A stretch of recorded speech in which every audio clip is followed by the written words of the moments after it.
You are listening to Radiant Creators, a collaborative project composed of people whose passion, purpose, and dedication requires forging their own unique path of empowerment and livelihood. A Radiant Creator isn't making a living, they are living.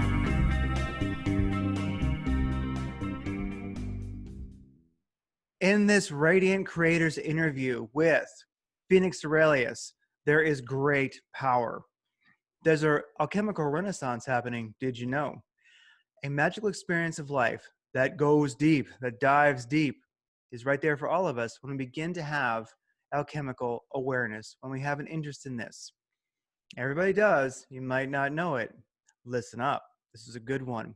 We did a deep dive into Egregors and how many are giving themselves to Egregors at this time completely. Not a good thing. It is a choice that comes from a lack of self-awareness.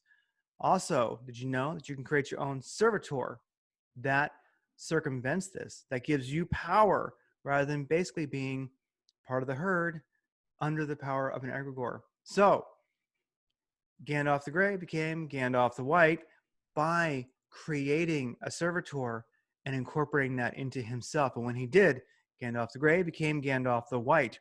And when Gimli, Aragorn, and Legolas found him in the woods, Legolas said, "Forgive me, I mistook you for Saruman." He looked like him. Gandalf says, "I am Saruman, or rather Saruman as he should have been." This is powerful stuff. All the answers to what you might be wondering as far as questions are in this interview. We also talked about avoiding the pitfalls of Tetris. Don't become a shape. Don't become defined because others want you to be. Following the volition of your soul. We talked about this. Finding your volition. You've got it. Life is about you. Your life is about you. It is about your spiritual progression. That is why you are here. Yes, there are greater cycles, but you're here for your cycle. Sometimes at this moment, it feels like we're at the end of an age, the end of a civilization, and a new one is being created. We're at the end of a yuga. Maybe so, maybe not. There's always great cycles happening. But the power in your life is when you fully embrace the volition of your soul. That's what we talked about. This interview is really powerful. And now we get after it. The true imagination attempts to capture the essence of things as God dreams them. Therefore, when Hermetic writers speak of seeing with the eyes of the spirit, they're describing a process that penetrates into the mystery of things beyond their outward experience. And so I would ask Phoenix Aurelius as we get started, how has the practice of alchemy helped you see the world in a more magical way? How do you see the world maybe that average people don't? Sure, cool. Well, that's a great question, and thank you for having me on. So, yeah, alchemy to me has actually been the cornerstone of everything. That it was kind of like the piece of the puzzle that I needed to make the whole picture actually come into focus. So all of my talents, all of my interests, all of the everything that you can imagine in nature really got put together once I started practicing alchemy, because realistically, alchemy is at the base of it all a study of nature and her processes of how everything undergoes a cycle of transformation. And so once you begin to see that perspective and understand the processes, the archetypal processes the nature herself uses, everything begins to come into focus. You now have a context for where something is at in its evolution or in its state of being, and where it might be going and where it came from. And that helps to, it just lends this amazing perspective to being able to see kind of through the facade of what you're perceiving at the present moment. And you begin to like tap into the causal plane, which is to say, like, what is the reason for this thing's existence in the first place? Where does it fit into everything that exists? And once you have that context, everything begins to be very magical, and then you can acknowledge it as a part of yourself as well. And so when we talk about like Jungian psychology, where we say like everything in our external manifestation or our external reality is relating back to an aspect of us, it takes on a whole new significance and a whole new meaning that is existentially palpable, that you can work with it, you can touch it, you can interact with it in a way that makes a lot more conscious sense. And so, I oftentimes like to borrow a term from one of my teachers, Jim Self, is that alchemy isn't magic, but it produces magical results. And that's kind of one of the key things that I would say, like that's how I've been able to kind of like view and interact with the world over the last 17 or so years, in such a way that things have taken on a different context. And I think a lot of people will look at, maybe like you were talking about, like how do you start to even like talk about what all you encompass and what all you do. For me, that's where you started. That's where I started. And eventually, just given enough time and enough experience, you begin to see things through a very similar lens. Albeit, you interpret it differently through your own filter of experience, of course, but you begin to see things in this very palpably, how shall I say, transformative way, that you're able to now work with ideas, thoughts, concepts, physical materials in a way that is personally relevant and meaningful for you in your own transformation. Yeah, and everybody would like to be a little bit more Gandalf in their life. You want to have some magic. And Yeah, so right? it helps you do that. Because to me, any youngster, because I'm luckily young enough, I'm just 50, I, read Lord of the Rings as a kid. And so when you're reading that, one of the first things I think for me, at least, I can't speak for everyone else, would contemplate is, man, I know that this magic exists. I know it's there. And I want life to be, I don't quite want to be having sword battles, and I don't really want Orakai running up and down the street. Right. But I know this magic exists, and I want to live in that place. And so I think that those books were kind of this sort of, you might say, this spell or this egregor that was created that made people's minds move into that alchemical magic world a little bit, at least have an interest. And so when it comes to where to start, like you did recommend a complete complete idiot's guide to alchemy. And it's funny, the title of something can make a big difference. And Yes. I would say that maybe it isn't the best title, but maybe it is, because the book is deep. And when I started reading it and I got through it, then you realize this is going to be a manual that I have forever that I'm going to be Yes. working on, and it'll lead to other places. So really the best place to start, I think, is, would you say it's wherever something moves you, there's got to be some interest that brings you into the desire for a more magical experience of life. And wherever that is, whether it's gathering herbs, whether it's making spagyrics, whether it's the idea of like Jungian psychology that had some alchemical archetypes in it, you go, there's going to be somewhere that draws you in, and just start there. Yes. Yeah, absolutely. Because, realistically, to turn a phrase and somewhat a cliche phrase at that, is that every path ultimately leads to the same destination. And alchemy, even though it can be a path, and it is something that people turn their lives into being like a practical alchemist like myself, alchemy, more than being a pathway, is actually a filter of perception so that you can understand and make cohesive sense out of whatever pathway you're already on. So, alchemy itself doesn't have any beliefs. It doesn't have any particular tenets that you need to, subscribe to or believe in. It doesn't involve, having to perform elaborate rituals or magic or anything like that. It's just understanding and having context for the processes of transformation that are perpetually happening to everything in the universe. And so when you have that, you can apply those principles, you can apply those sets to anything that you're looking at and begin to view anything from that angle. And it changes your life in such a way that it makes everything personally meaningful and relevant to your own path. Yes, seeing the star in plants, seeing that essence, and then seeing them differently. From the book, The Complete Idiot Guide, the word alchemy is always about how to accomplish some sort of creative transformation. And sorry if you hear like something in the background. We're actually using hammer drills on the concrete walls on the other side of the house. So That's kind of what it sounds like. Yeah, it's like yeah, a jackhammer in the distance or something. yeah. So I keep myself muted when I'm not saying anything, because I think another line that came to mind from the book while you were just talking was from that book is, unlike dogmatic religion, which encourages these petty sectarian disputes, the perennial philosophy states that there are as many roads to God as there are people in the world, you know? And I like another line I was mentioned is, the physical world is a shadow or projection of a higher reality that cannot be grasped by the senses. Only the higher faculties of the human mind and spirit can perceive it. So really it's helping us see from a higher aspect of ourselves. And also, you know, with that, you see less, well, maybe you see the natural duality that exists, but you don't necessarily see dualities that are programmed into us. Like, let's say political bias. That's Yeah. not natural, No. you know? Yeah.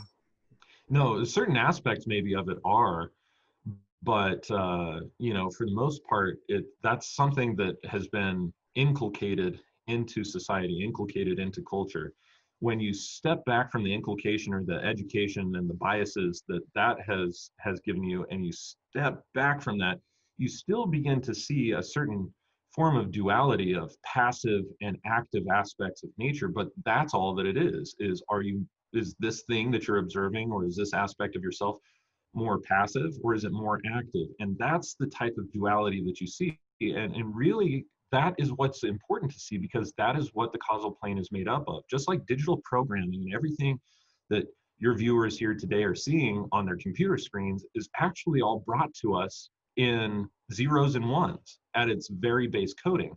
And when you step back and you begin to see things alchemically, you also begin to notice that there are these, you know, passive aspects, which we would call zero, and active aspects, which we would call one, that creates the entire causal coding of the universe that we live in, and especially of our natural world and our internal world. And then you begin to see the commonalities and the threads of commonality that everything shares, and you begin to be able to identify with things that are so seemingly foreign at a glance that you're able to make it part of yourself and acknowledge it as part of your own psyche. So that makes in my experience, that makes a big difference, because if you can't acknowledge that something is a part of you, or acknowledge it in a way that is personally relevant and meaningful, then everything out in the world, like, you have no interest in it. You have no way of really saying, this is why this is here, and this is why it's important, and here's my role in that, and here's that role in my life. The second that you begin to grasp it and begin to step back and see the basis of the duality, you see that the zeros and ones are constantly working together in order to fabricate the reality that we actually have, you know, here in front of us, and it becomes much more meaningful and a lot more accessible as well. And those zeros and ones, yeah, it's almost, when I think about it, a zero and a one, is a zero is kind of feminine and the one is kind of masculine. So you have Right. this that primal duality right there. And for anybody who's listening, when you listen to this, if you're not watching it, you gotta actually check out the video at least for a minute and check out Phoenix's background, his creation space there. It is pretty darn epic. And we'll move on to other things, but one thing I wanted to ask is the importance of a spot in nature. And when it comes to, I think, fostering that alchemical mind, or just a deeper experience of life, that for some, they have a national forest behind their house, right? And then for some, they have a green space in their neighborhood. Wherever it is, there's an importance of going into nature somewhat regularly, whatever it is for the individual, daily, weekly, and viewing the cycle, viewing the seasons, and actually having an awareness and going back and visiting each of those seasonings and expecting them. To me, really, that is, I would say, an alchemical awareness, to go into nature and you go, oh, there's my little puffy flowers, and this is green now, or this is dry, and then the next thing you know when to harvest things. So it seems that something really becomes alive in us when we actually experience the seasons in some nature that we're familiar with. Yeah, absolutely. Even in places where there aren't, you know, like, quote unquote, all four seasons, or in Chinese medicine, all five seasons. What you begin to realize is that there are definite cycles, life cycles to everything. And the place that you live is part of the cycle where you are taking, like it has cycles and you exist within that area of nature. So you also have those same cycles. And if you're not even aware that those cycles are happening in nature around you, or that they happen within you as well because you're existing in that area, then it makes it very difficult to contextualize the things and the processes and the experiences that you're having on a day-to-day basis in a way that becomes relevant, meaningful, and lending to your own sense of inner transformation or inner awareness, or just even the quality of life that you're living. So yeah, I would totally agree with you. And a little about magical things. Here's an odd one. Synchronicity is very neat. And right now we're ending Mercury retrograde. We're coming to an end of that. And I'm very happy about that. Then Mars goes Yeah. Mars finally goes direct on the 14th, I think. And I'll take it. I'm really happy that's happening. Well, we've had a lot of mischief happen around here. And I'll mention it to you and see if you have any thoughts on this, because this was wild. So yesterday, one of the neighbors came over and gave us like 24 roses out of the blue. Just kind of a thank you for some things, unexpected. And of course, in alchemy, roses do have a prominence. And you start thinking, wow, unexpectedly, I was going to put them behind me, but it just didn't work out before we got started. We got this, and they're every color, not just one. And so there's that synchronicity in life. And then also, here's one. Now, I'm not sure if maybe one of your little like homunculuses got loose and jumped over here. I'm wondering if one got frisky, because something last night, 8 o'clock, between 8 and 8:15, got in the garage and ripped up one of the computer cables. And there's really no way in there. And we've known you can actually see if the door is open, because it like logs at all this stuff. And you're like, something got in there. And it's not a rodent. It's not some little ghost thing, some entity, something. I don't know. Maybe I can't tell you what it was, but something got in there and like cut a computer cable. Wow. And we were looking at it. We're like, man, that's really, really strange, because nobody was in here. We'd see it. You'd log it, whatever.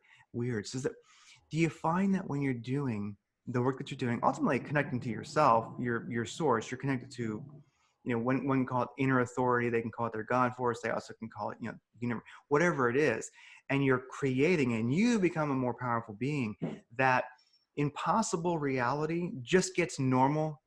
For us, it's like, oh yeah, well, I guess maybe that was one of Phoenix's homunculuses did that, came over, roses before interviewing an alchemist. Yep, that sounds right. And weird things may happen more today, but now we're just used to it. Are you used to the impossible at this point and the weird? Yeah, and I also have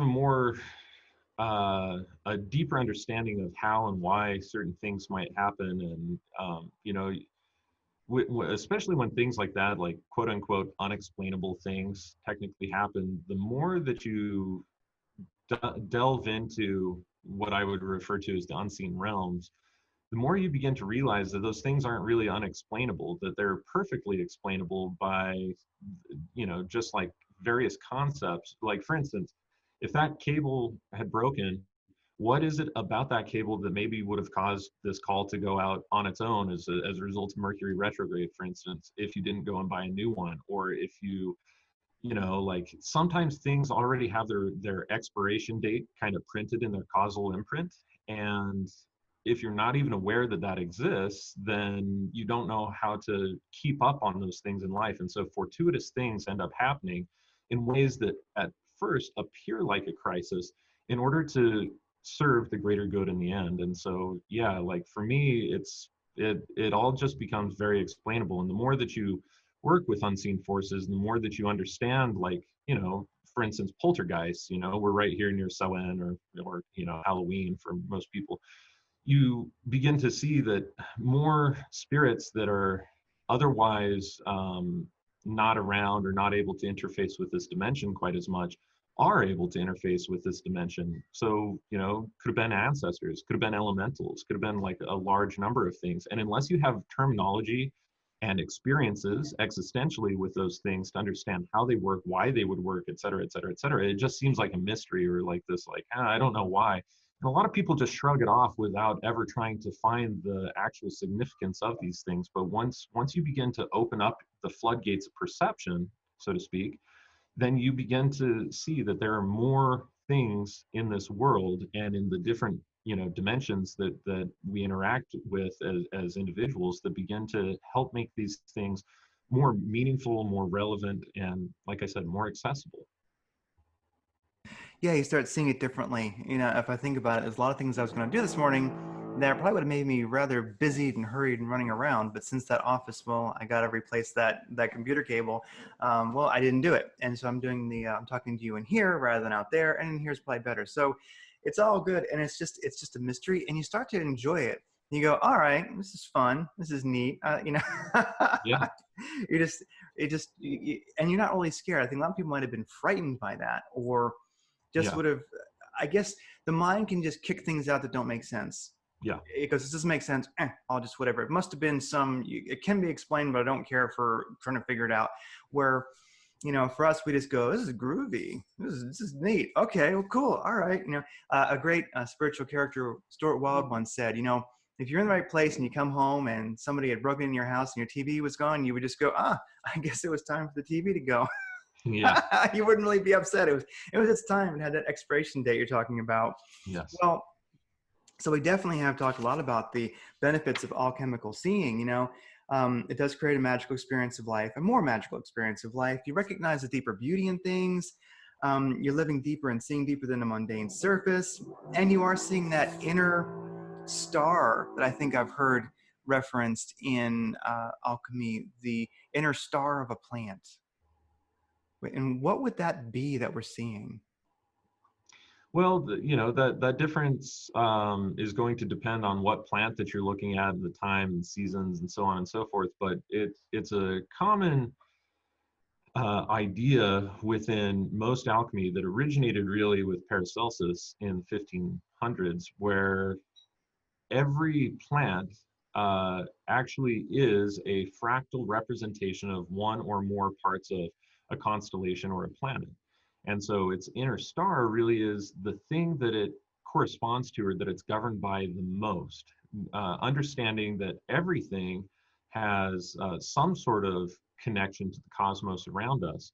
And so which of the aspects of the cosmos around us, especially along the ecliptic, that does this particular plant or this metal or this material really belong to? And that's the concept of the inner star, is that it helps you to see that even though, Sirius A or Sirius B might be a very, very long ways away, that there are certain materials on this earth that are manifest in such a way that they carry the same archetypal signature and same archetypal energy.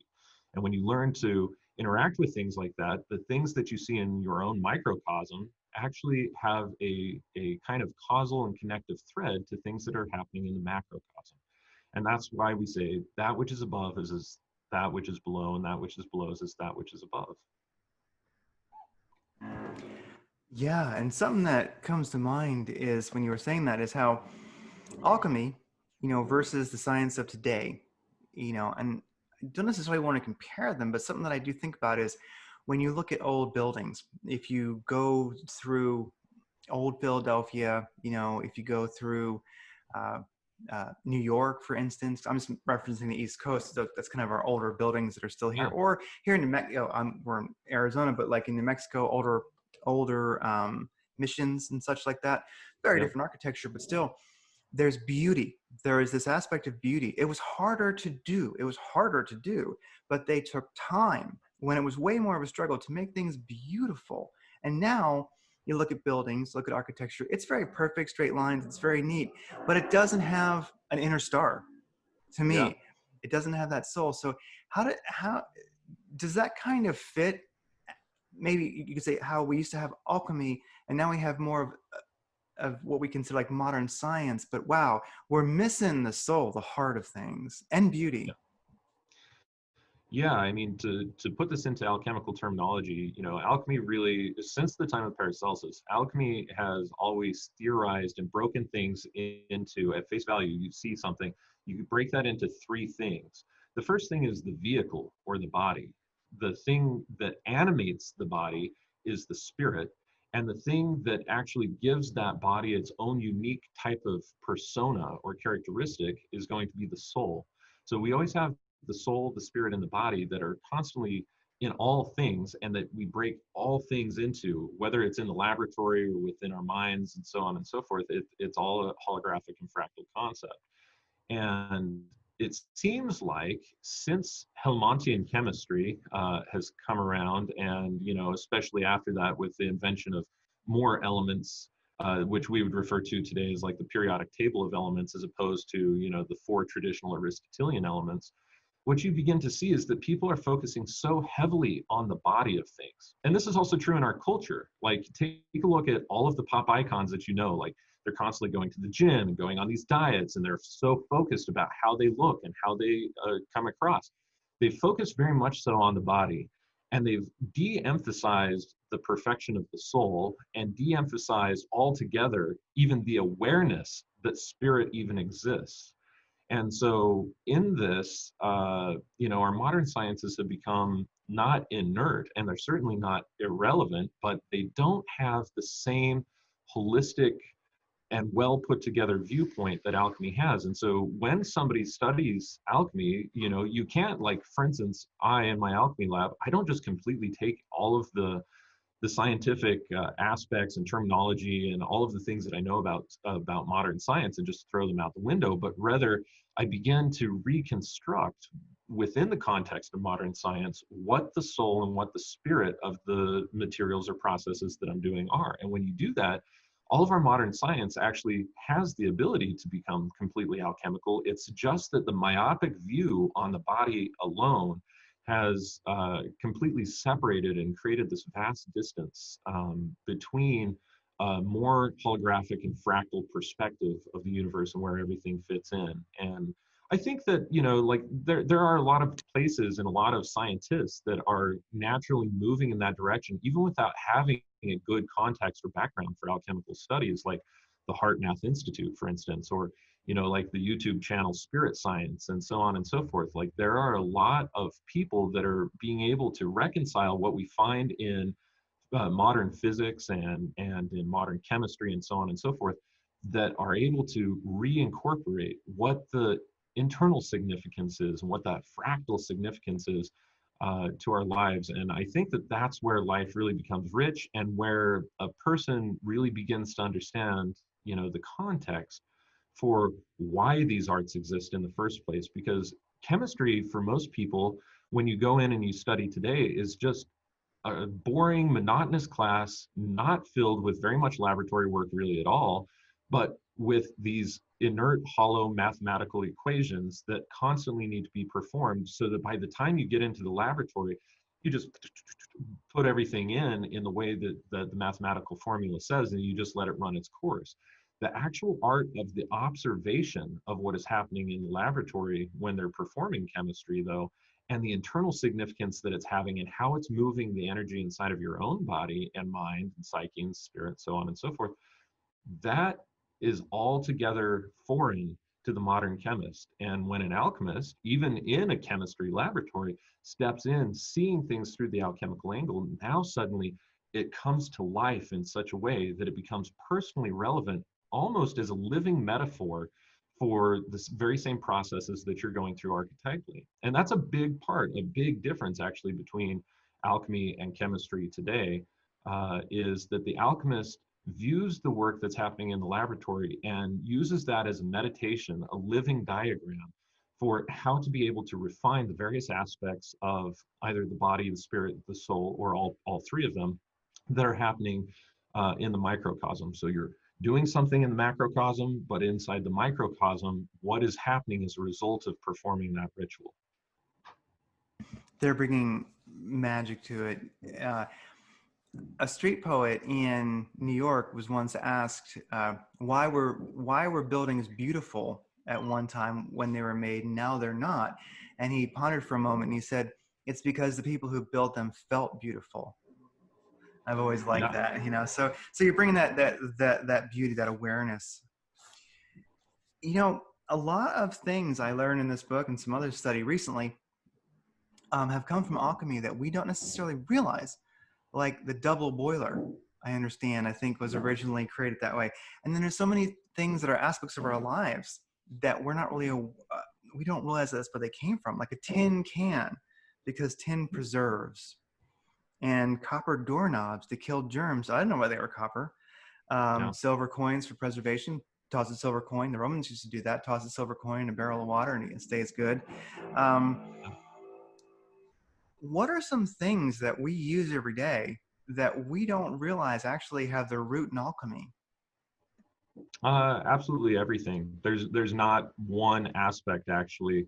Like you know, if we go back to ancient Greece, alchemy in those days had a whole lot less to do with finding the philosopher's stone, and it had a lot more to do with what we would refer to as chrysopoeia, which is to say to turn things into gold tinge or to make them more beautiful by adding this gold element to them. And so you know, and you see this in a whole lot of the ancient world. Like the alchemy really was used and still is largely for industry and industrial applications, for building and beautification and art. Like every pigment that you have ever seen originally started off as an alchemical process. It started off from individuals being able to take a plant or take a mineral or a material that they found in nature and being able to extract the coloration from it so that they could transfer that into something else that would give beauty and pizzazz to the environment in such a way that it was derived from nature, but now it has a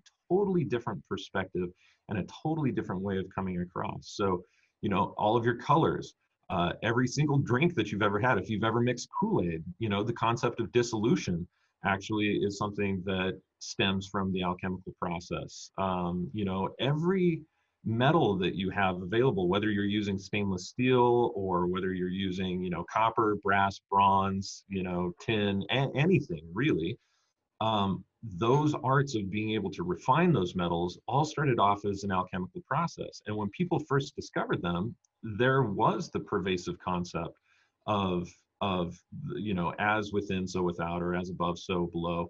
And so everything was actually being processed alchemically at one point in the earth.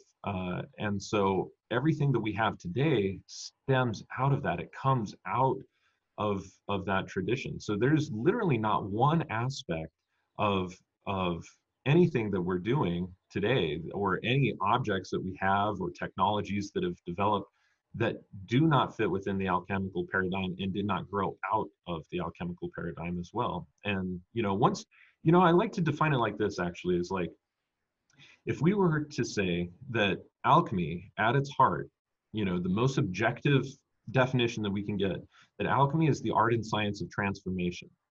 And then we take what we already know from a scientific perspective, that nothing in existence is actually created nor destroyed. It's constantly changing form, which is to say transformed. If everything's transforming, and alchemy is the art and science of transformation, now suddenly everything abides by alchemical process, and alchemy takes center stage in terms of its importance in our understanding and our cohesive ability to interact with it properly inside of life. There's nothing that can actually be separate from that perspective, or from that point of view.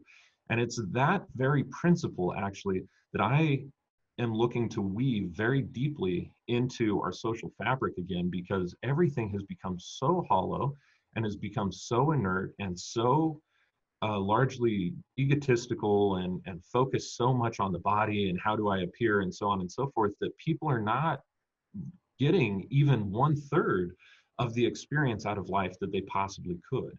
And by reincorporating an alchemical perspective in things, the ability for people's lives to be much more enriched and much more fulfilling, it just skyrockets the second that you begin to understand alchemical principles and processes and just begin to see things through that filter. Do you think that there's a renaissance of alchemy taking place? Do you think that it's sort of re-emerging? Because I have that feeling. Yeah. Oh, yeah. Absolutely. I mean, you know, Dennis William Houck, the guy who wrote the Complete Idiot's Guide to Alchemy, he's written several other books. He's also the president of the International Alchemy Guild and a number of other things. He actually was holding some international alchemy conferences as early as 2007. And in 2007, 2008, 2009, I was an attendee to those conferences. And one of the things that we saw was that it was the largest gathering of alchemists in over 500 years that we had seen.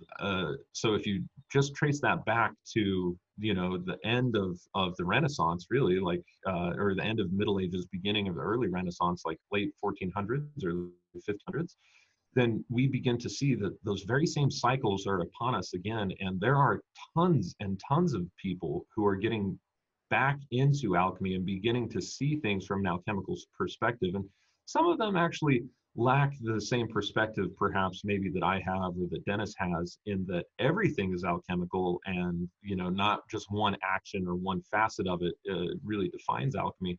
But still, people are getting very much so into alchemical processes. People are getting into spagyria like crazy. My door is knocked down with requests of people to learn spagyria now. And what's really interesting is when I started this work, I mean, I had to fight uphill just to be able to use the term alchemy in colloquial conversation without people telling me that I was absolutely nuts and off my rocker, which I'm pretty sure they would still say that I am. But now they're beginning to have a context and use this term already, and you see it more coming out in society and inside of industry a lot. I mean, it's hard for people to go looking for books on anything where the main top selling book isn't like the alchemy of finance or the alchemy of this, the alchemy of that. And even though I personally, from my own perspective, get a little bent out of shape when people use those words so flippantly, especially as a marketing ploy, they really are tapping into that egregor of what alchemy and what transformation really is, even if they don't know the specifics of how they're doing it, or aren't really talking directly about the alchemical process as it relates to that particular industry. Because if they knew about alchemy, they could define it much better and much more succinctly and give better presence to it. But yes, people are waking up to the concept that our world is very inert in the way that we're currently living, and that it lacks its magic and that it lacks significance. I mean, just the very fact that so many people are dying of suicide and of mass depression and so many other things is a symptom of that inertness, a symptom of having lost the perspective that things are microcosmically relevant in the macrocosm, and so on and so forth. And so we're beginning to see a lot of people moving towards this concept of how do I integrate spirit, and how do I integrate psychology, and how do I integrate, physics and sciences and everything else all into one thing and make it make sense and have like a universal cohesive language to be able to describe what it is that we're seeing and the processes that are happening and so on and so forth. And that is leading people back to the past in order to explore alchemy in a way that sometimes it's a hodgepodge, and sometimes it's an authentic tradition that is coming back and making our lives more enriching and more rewarding. Yeah, people definitely find unique places to start that work for them.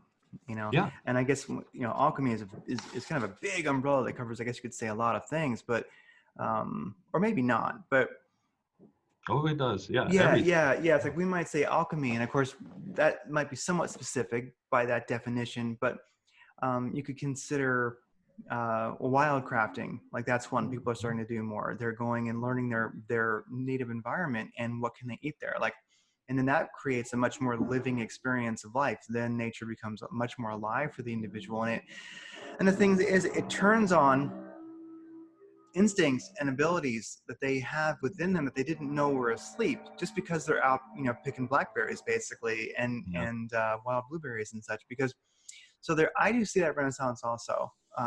It's a renaissance to return to life, and there is the alchemical, black, white, and red. That'd be fun to go over, because I think that process, you can almost see it in so many aspects of nature, maybe everywhere. Everywhere seems to fall into there. But before that, Egregors, we've mentioned that a time or two. And of course, maybe I would ask how you define an egregore. And with that, we had Mark Stavish on recently. We did a whole show on Oh, egregores, you know? brilliant. Yeah. And so that was really something. This is something that I've been really digging into recently. So I'd ask, how would you define an egregore? And with that, definitely we have some, I would say right now in our world, maybe I'd be specific, I could say here America, you know, we definitely have some negative egregores that are going on. And I'm wondering, and this is out there, okay, but that's why we're here, you know. Yeah. Uh, do you believe that an egregore can become so powerful that it begins to create people? Because I do sometimes wonder, or can a person be so lost to it that they begin to, you maybe might almost could say, lose their own soul? Because I see such a Mm. intensity of emotion at this time that is so, it's disconnected from any logic or any reality, gravity itself. And it just seems that we have egregores that have really, like I've never seen, I believe, with the life they have of their own, they have taken over people. I mean, it's almost like all these zombie movies that we've had. I think we're seeing it because people are the walking egregore, you might say. It shouldn't be the walking dead, but the walking egregore. I know I threw a lot at you, but wherever you might find it interesting to dig in on that.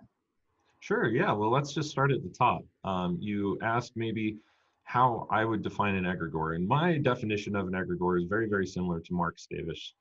Um, I would define it in my own words as thus, though, is that an egregore is an astral entity, and it happens anytime that two people or more people begin to share the same idea. And so when I use the term astral, I don't mean to use like metaphysical language that people can't tap into. So if I were to define the astral, it's this: what happens to every thought and every emotion after it's done being thought or felt? Welcome to the astral. So the astral plane is really a repository of thoughts and emotions that exists, and that exists actually technically in the central to lower portions of the astral plane. The higher astral plane actually belongs to all of the stars and the planets, which is where astra, star from Latin. This is where Paracelsus coined this term. He was the first person in history to use the term astral, and so it is an alchemical term. And what it means is it's the star plane. And because everything has in physical creation precipitates as a result of star energy, and I invite you to go back to what you've learned from Carl Sagan.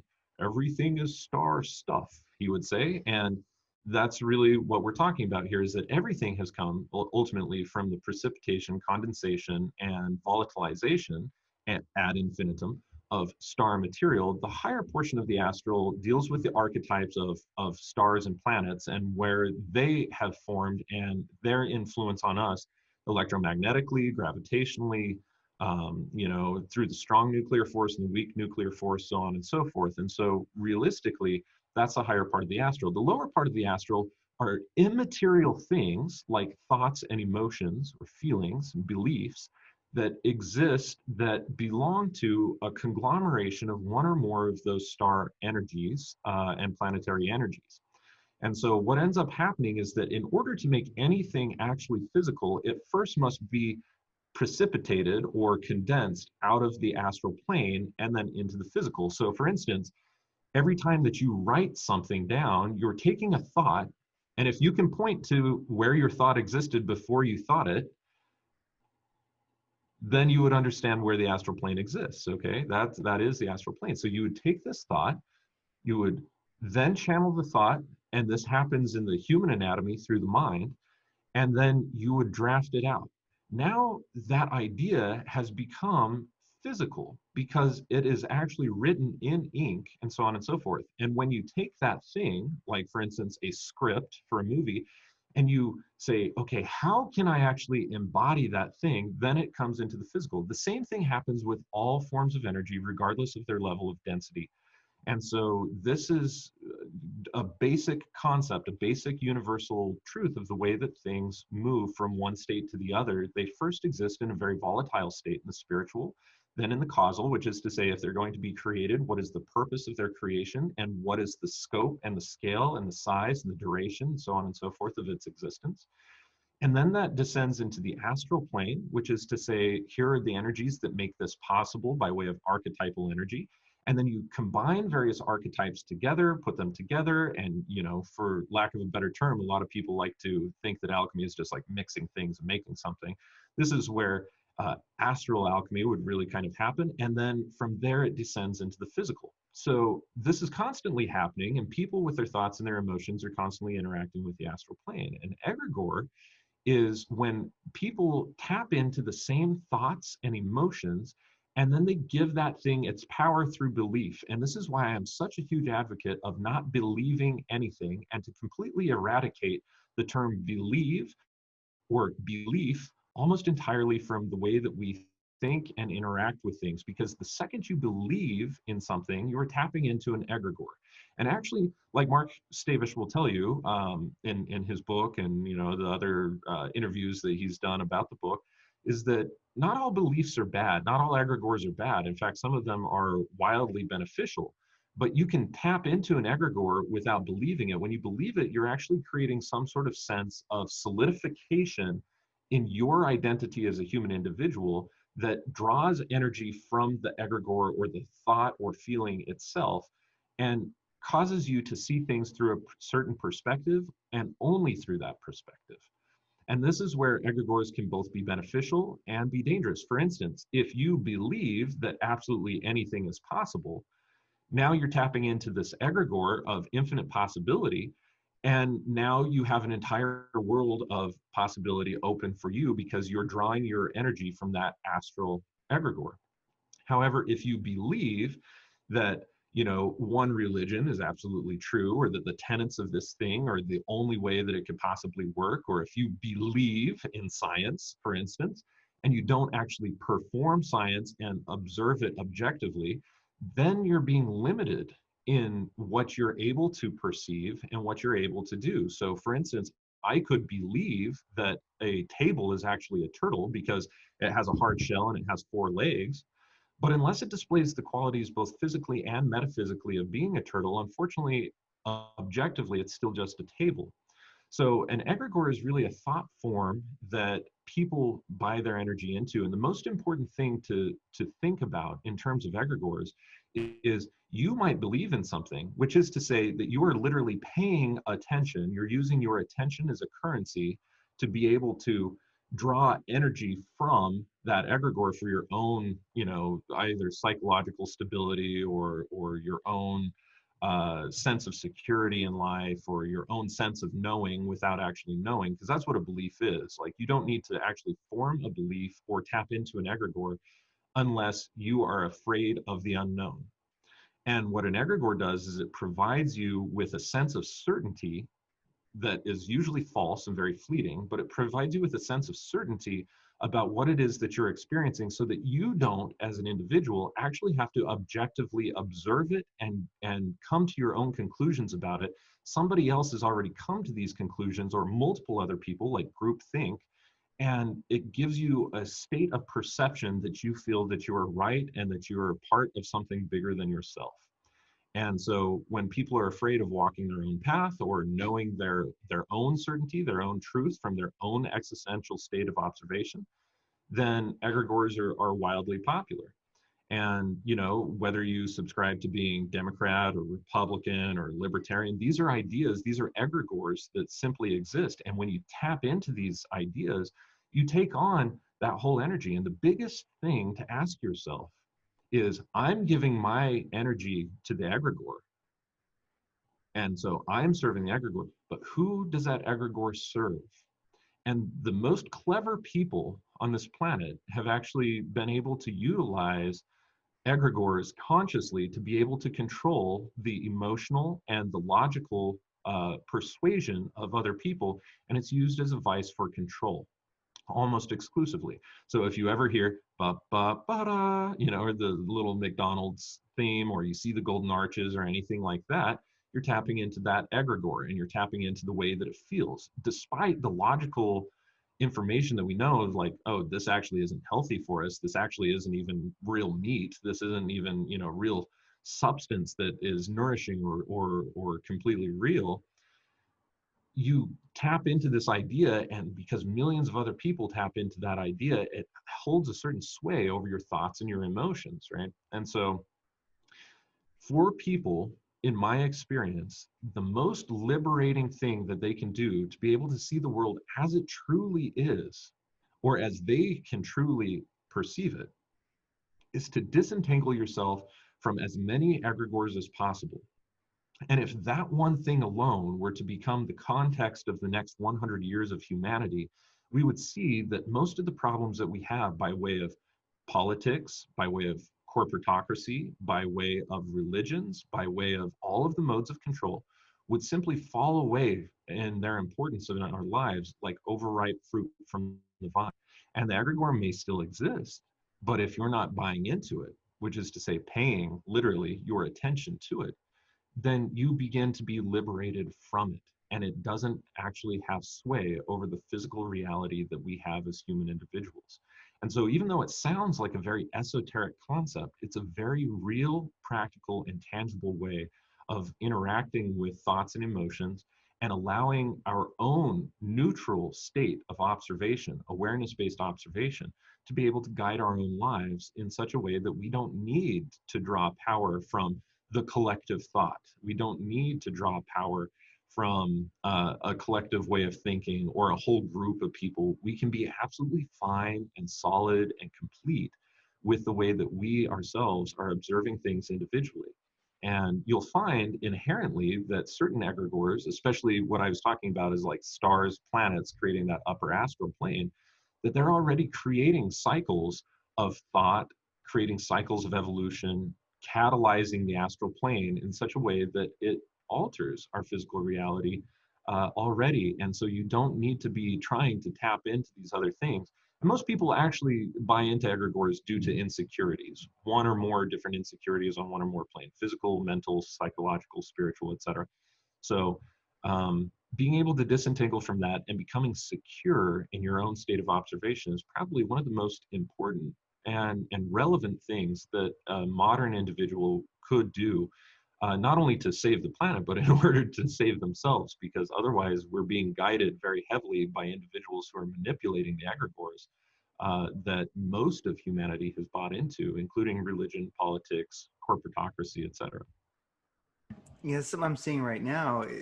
It's where it almost feels like, and I guess maybe technically this isn't possible, but it certainly feels like it, where we all know what a golem is. You know, in Yeah. Jewish folklore, the golem was created by the rabbis to do things. And then you have the idea of tulpa, kind of the same thing.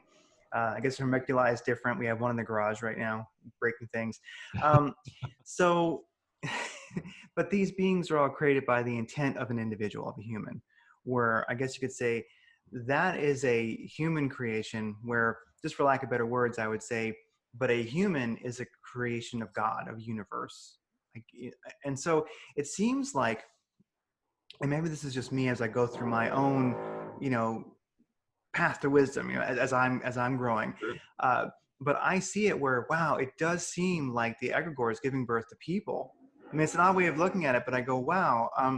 In Lord of the Rings, I guess I'm referencing that a lot this time, Saruman was created in the Urukai, and they were created of the earth. And I always thought, oh my gosh, that's golems, especially if you watch the second movie. And it's amazing. Here they are coming out of the earth, and he's creating them. And so it really seems like, and of course the Urukai were pretty darn mindless and not very bright, but they were good at, go kill. Okay, off they go. Yeah.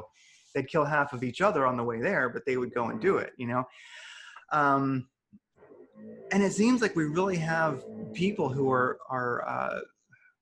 that deeply entrenched right now in egregores, especially with a lot of the conflict that we have within the country. I mean, I don't need to be political about it, but we know there's a lot of conflict right now. And it just seems like people really want you to pick a side. I know people get very frustrated with me because they'll say, come on, man, nail your colors to the mast, put an armband on. Who are you with? What? And I'm just like, nah, I'm not going to do it. I'm not anybody. And they'll be like, what are you? Blah, blah, blah, blah, blah. And I'm like, I'm not part of your story. Sorry, I can't help you. I can't give you what you want, Yes. And have, at least I would say, the question I would ask with all of that is, are you seeing an extremely powerful egregore having effect on people right now, maybe more so than it has in the past, or is this just, or am I just becoming more aware of it now?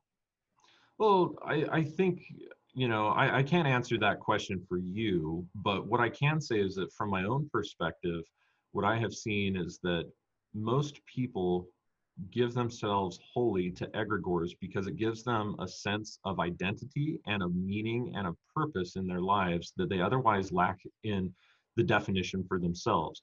When you can define what the purpose of your own existence is at any given point, and you don't have to keep it the same, like that's where a lot of people are really lost, is that they think they have to live for something that is going to be as true now as it is 30 years from now, or that it was 45 years ago. And that's not true at all. In fact, if you're growing, the context of your life is also going to continue to grow and evolve. And you can constantly change and be flexible with things. And in fact, the egregores oftentimes that they buy into are entirely different now than what they were before, but they don't see it like that because they're so blinded by the sense of collective belonging that gives them a sense of individualized purpose. So, are egregores creating people? Not necessarily, but people are giving themselves so wholeheartedly to the egregore that they become a servant of the egregore, which is to say that the orcs became so entrenched in Saruman, who was creating the egregore of the Uruk-hai, that they began creating the Uruk-hai themselves. And that is something that's really, really important to realize, is that every time that a person belongs to an egregore, or a group of people belong to an egregore and draw their energy and their sense of collective identity from that, and then they have children, now those children are imposed and brought up under that egregore, such to the degree that their identity has never been able to be separate from it, and they don't know any other way around it. And this has been happening for a very long time, especially with modern media influences. Media is, hands down, the biggest way that people have been able to consciously control the egregores that exist, and be able to through those egregores, be able to control huge portions of the population. Now, ever since I was born, the Democrat, Republican, bipartisan parties here inside of the United States have been absolutely hugely created so that there is a sense of fidelity, and there is a sense of loyalty and all these things, and you identify very strongly with these particular values. Well, those values have changed actually depending on who is actually running and so on and so forth, but people don't see that, because what they see is actually the facade of I'm Democrat or I'm Republican, and it becomes this very, very limiting state of awareness, state of perception, state of being that people begin to exist in, and it controls their lives, and it controls our entire sociology when enough people begin to buy into that. And then you'll notice, like you said, that individuals who belong to things want you to buy into one camp or the other, so that they can either hate you or they can like you based on the commonalities or the lack of commonalities that they share with you. And if you don't exist in either one camp or the other, you're very hard to pinpoint for them. And it's easier for them to just discredit you, call you crazy, ignore you, than it is to actually listen to any words of reason or objectivity that exist from that neutral state of observation by not buying into an egregore. So yeah, from my perspective, I would say that egregores themselves are not necessarily precipitating new beings into creation, but they have completely, because people give their power away to them, they are, and those people are forces of creation. Those people are creating things in the name of the egregore, under the influence of egregores, that is creating, it's running away with our society. And that's why I think it's absolutely vital for everybody to listen to Mark Stavish's perspectives on this, and to read his book on egregores, because it's the single biggest thing that I think that people could really tap into today, that can give them a sense of freedom, of identity, and of thought, and of emotion, so that they're not just being played by collective consciousness, basically. And also being able to use an egregore when it serves. So I think that Yes. that's one thing that Mark Savage talks about, is you may have one, but the trick is that you evolve through it, from it. You keep going, and eventually you no longer are connected to that. You no longer give it energy. You unplug. Because it does seem that we step into egregores once in a while to aid us, but the trick is knowing what they are and then also knowing how to unplug from them, to turn them on and turn them off. Like, for instance, if a person is a boxer, you know, if anyone has ever gone to a boxing gym, it's really intense, you know, and you're working out and you're boxing in a punching bag, and sometimes you're in the ring and you got your little headgear on and you're boom, boom, you know, that egregore, you almost need to surrender to it because everything is a bit insane, and it helps it helps you do well there. So when you walk in, you go, I'm gonna click that egregore on. I'm now Rocky, you know, right? But then when you leave, you got to click it off. And I think in a sense it helps to do that. Possibly is that maybe more of a way to get the better aspect of egregores. Sure. So some egregores, like I said, are already inherent and natural by the positions of planets and particular constellations and astronomical bodies. They're already, the influence is already being created in certain ways that are guiding humanity at any given time anyway. When you tap into something that somebody else has created or that other people believe in at any point, this is where I actually differ from Mark in the relevance and the purpose of egregores and how some of them can be beneficial and things like that. He would say that you can try them on and try them off, basically, like in the example that you were just using. I would say that for somebody who wants to be much more independent and much more liberated from thinking in collective ways, that creating a servitor is a much better idea. And a servitor is a magical concept. It's like an egregore, but whereas an egregore is created by individuals, two or more individuals that think and feel the same way and therefore develop a belief about something, a servitor is something that is entirely personal that nobody else has any sort of awareness of. And this is something that you can tap into. So like, for instance, when I step into the ring, I don't create and I don't tap into the egregore of myself as like the victor or the Rocky or whatever. And I do perform MMA. So, you know, I'm speaking from experience here. I actually tap into my own servitor. And the servitor is an archetype that I have created that allows me to put on and to try on the astral energy of something that is very unique and not bought into by other individuals.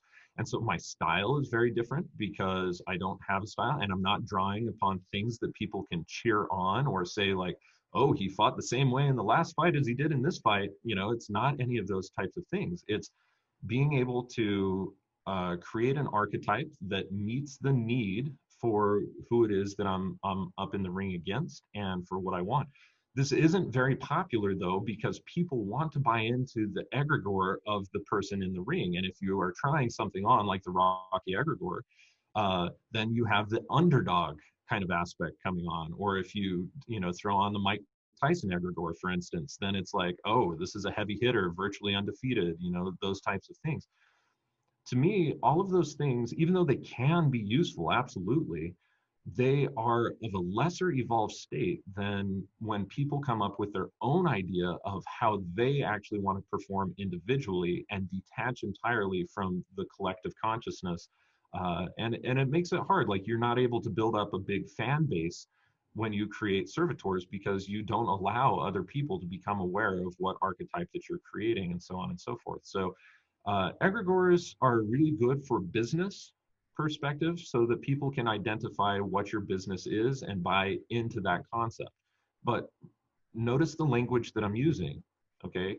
The neurolinguistics of it is that people have to, quote unquote, buy into it. And what they're buying into is attention, and they're placing belief in the egregore. And if you only have a servitor, there's nothing that a servitor is selling. They're not trying to sell you on anything. You're just showing up and being able to utilize an astral energy that you have created of thoughts and emotions that are unique to you in your own particular moment. And so I personally feel that it is much more ethically responsible to use servitors in our day-to-day experience than it is to use egregores. But you're absolutely right in that egregores can be very effective for people and that they can try them on and can take them off, just as long as they don't solidify a belief in the egregore egregores themselves are usually quite harmless. It's when people place their belief, which is to say to crystallize a thought and an emotion and to buy into their own sense of identity around that egregore, that an egregore becomes really dangerous. And because to put it in common everyday language, that's groupthink.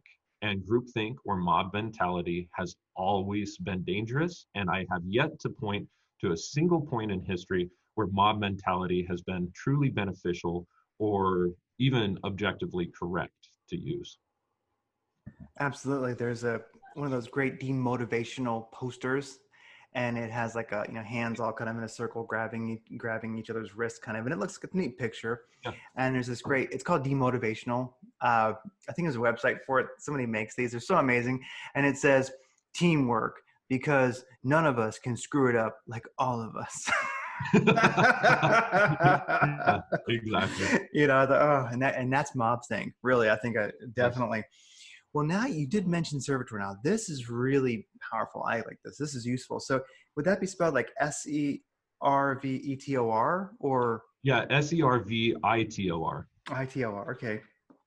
Now, I'm not sure how long I've got you for today. If it's an hour or a little longer, or I don't want to keep you if you've got to run. No. I've still got like another hour or so. Okay, perfect. Let's. Producer Cat showed up, as you can see. Yes. So it's always good luck. And now Servitor. This is very useful, I think, because many of us do. Let's say, like I like MMA also, and I do that. And one of the issues that I experience with that is, yes, there's a very heavy egregore in the particular, style that I do. And, is it ever intense? It's just, you walk in and, oh my gosh, Yeah. One could maybe guess what I do. But anyway, with that said, if I could, because I struggle with that, I do, because I don't want to, that egregore itself, I would rather not. I don't like it. And to me, It's debilitating. I don't like it. I would have to in the morning meditate, do some deep breathing, get my biofield very powerful, ground to the earth, and then go, because I just find the energy of the egregore depleting. And if everyone's doing that, if that's where they're coming from, well, then you can hold your own. But what you're saying with the Servitor is maybe a more powerful method to be powerful within an egregore, because if you're if you're at the MMA studio and you're working out, you just walked into the egregore, but you're saying you can put on your Servitor and you can okay, can we talk about that more? Because I think that would help a tremendous amount of people, well, me definitely included, do things that will be a part of egregores that they're going to be a part of that deplete them. Okay, so here's the thing is, like, when you walk into a gym or a studio or something like that, there may be prevalent egregore that it already exists. Okay, so you walk into, say, Brazilian Jiu-Jitsu, or you walk into like any of these other, even just like most mixed martial arts are very heavily Brazilian Jiu-Jitsu, very heavily ground game. They have elements of Muay Thai, they have elements of boxing, and it's become its own egregore that, like, this is the way to do it. If you buy into that, then you are limited to the way that your trainers are going to teach you. You're limited to the way that other people are going to fight. And then when you train against them, you're only going to be training within that egregore.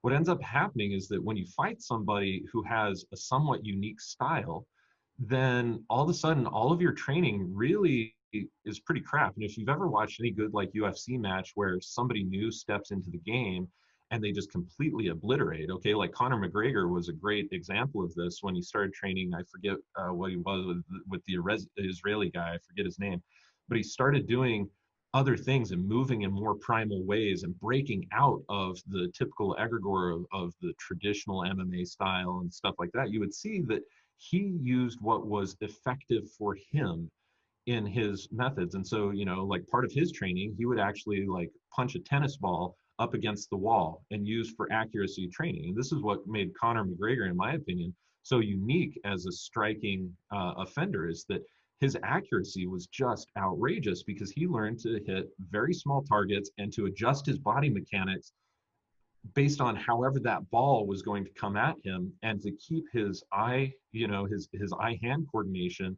up in such a way that he's not just making a generic strike and then getting ready for a counter, or getting, it was like anywhere he punched, like 80% of the time he would hit.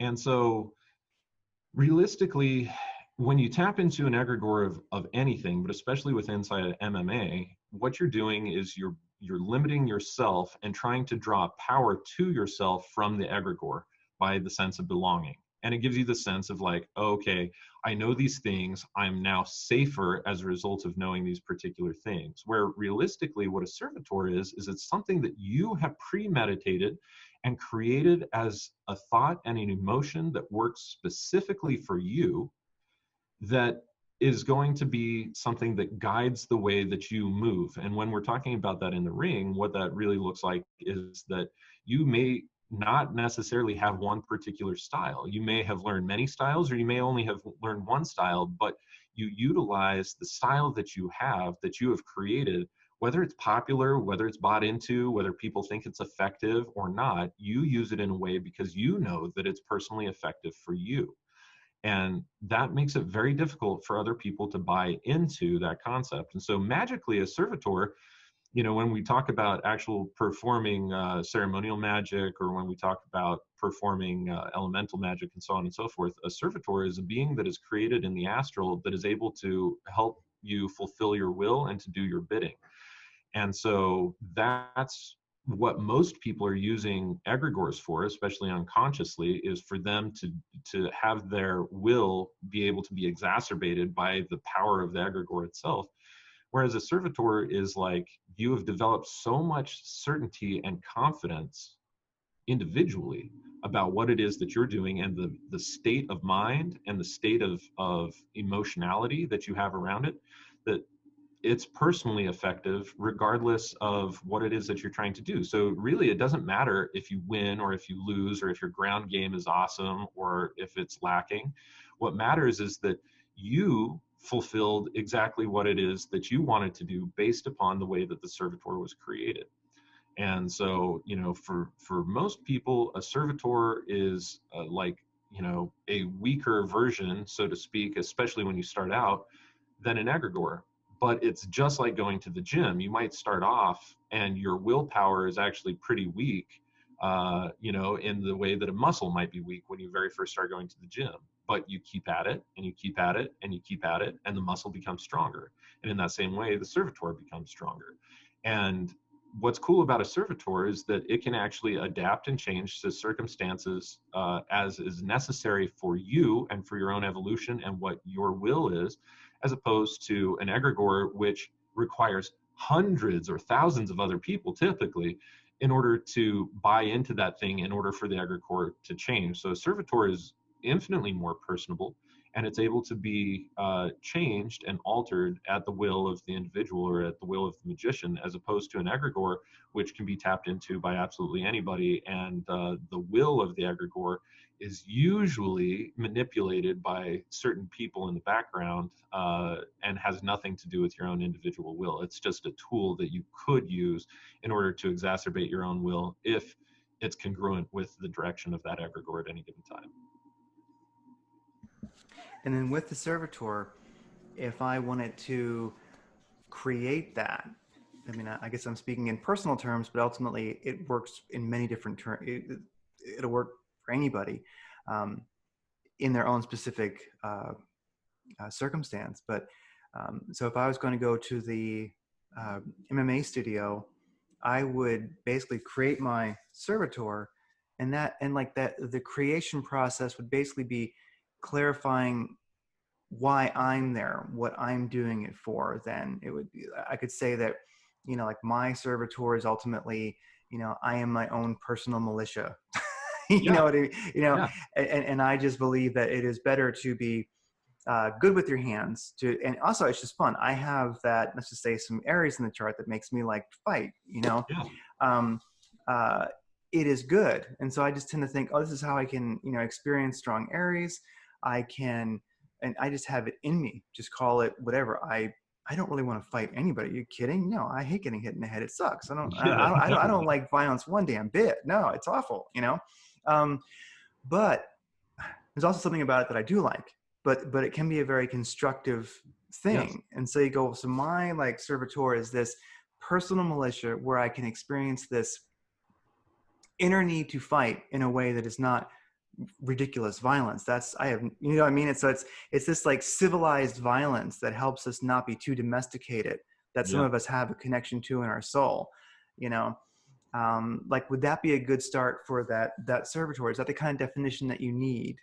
Yes, absolutely. In fact, before you just go off and start creating servitors, you first need to have a reason to be able to create a servitor. Otherwise, there's no need for it. So you first need to, really look inward and find out what is it that I want out of, like, for instance, in our example here, what is it that I want out of the MMA experience?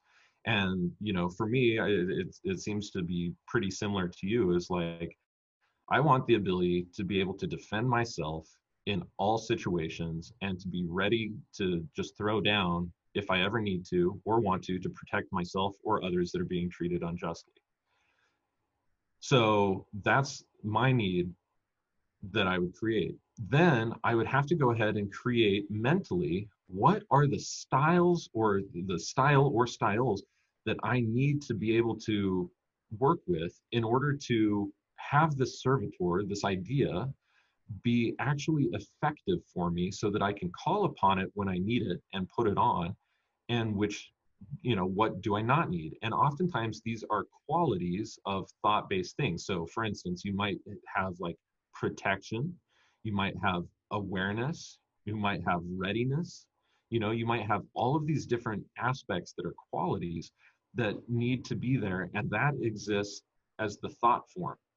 And then the emotion that needs to be there is going to be your sense of certainty around being able to do those things. And so at first, a servitor is actually, like I said, relatively weak, in that you actually have to do things constantly in order to give that servitor life. And in a magical perspective, these are offerings. So it's like you have to feed it. You have to feed this astral energy constantly in order for it to be able to grow. Otherwise, it stays in a very infantile stage.